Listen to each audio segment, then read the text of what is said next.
Ok, alors maintenant dans cette vidéo, on va parler des boucles, les loops en anglais. C'est important, c'est la base de la programmation.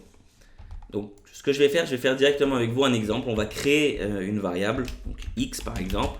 On va lui donner la valeur de 0. Et le premier style de boucle qu'on va voir, c'est les while. Comment il marche au niveau de la syntaxe le while? Ici, je vais mettre une condition, c'est-à-dire comme dans le if, ou pas. Ici, je vais mettre une condition entre parenthèses. Et là, je vais mettre le code à exécuter. Si la condition est vraie.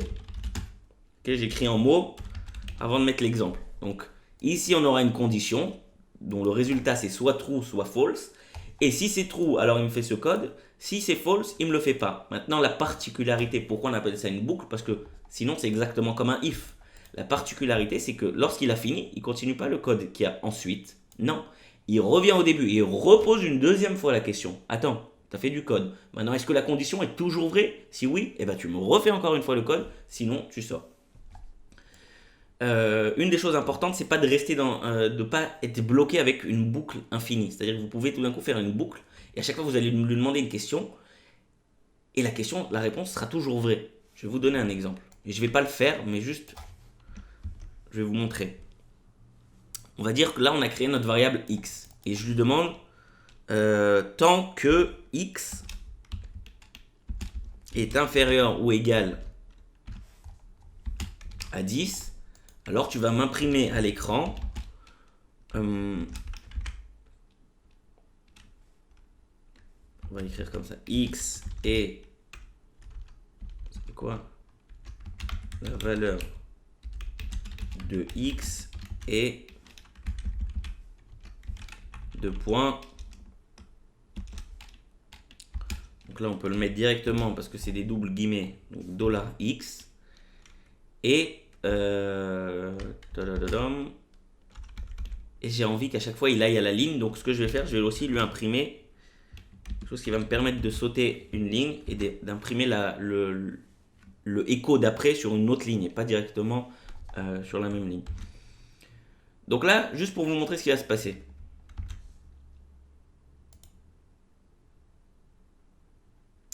Il me dit qu'il a un problème et il a raison, j'ai oublié le point virgule.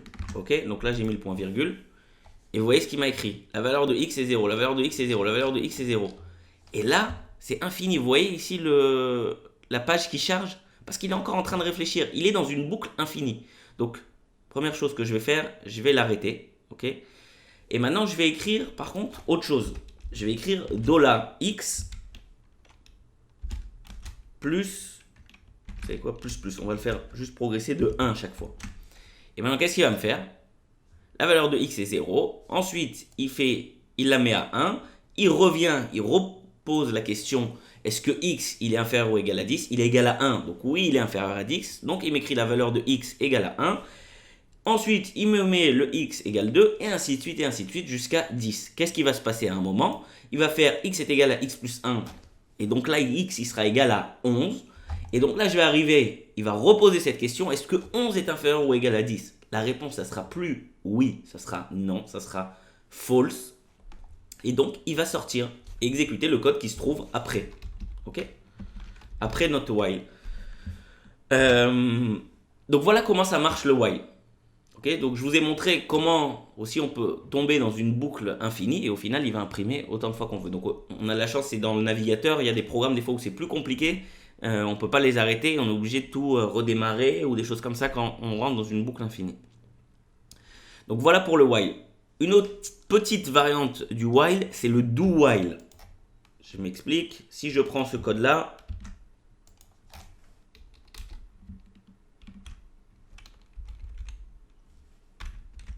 et que j'écris ça comme ça, do while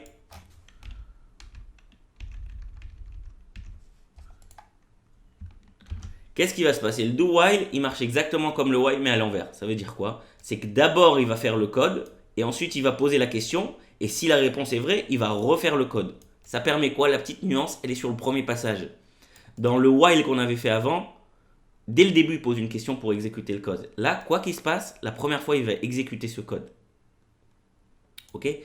Je vous montre la petite nuance. Là, c'est qu'on part de 0 et qu'on arrive à 10.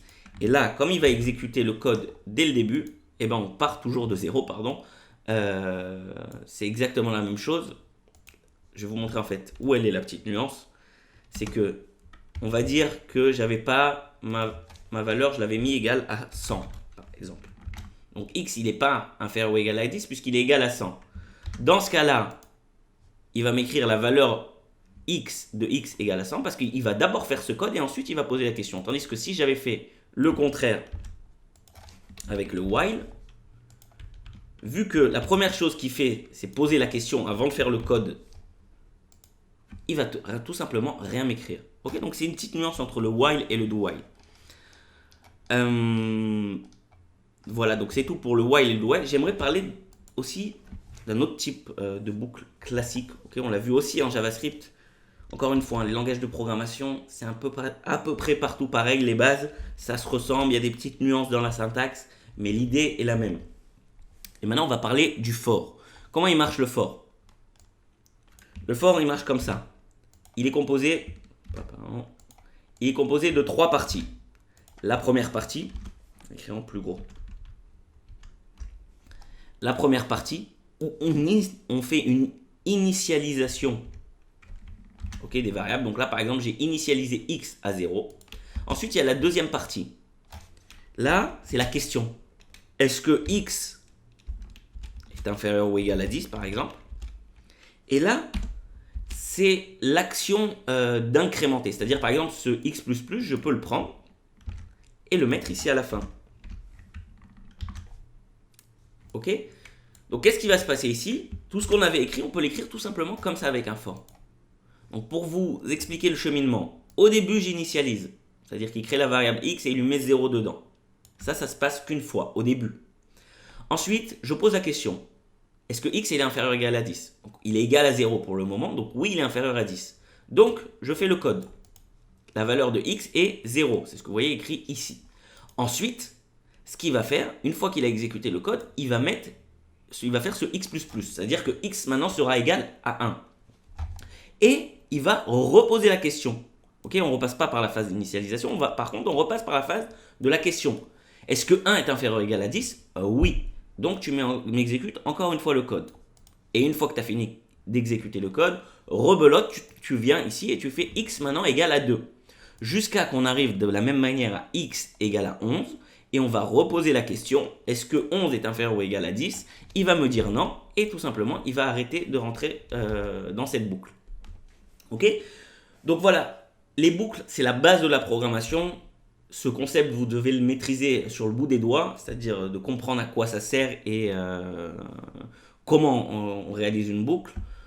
Voilà, j'espère que vous avez bien maîtrisé les boucles et on continuera dans la vidéo suivante avec les fonctions.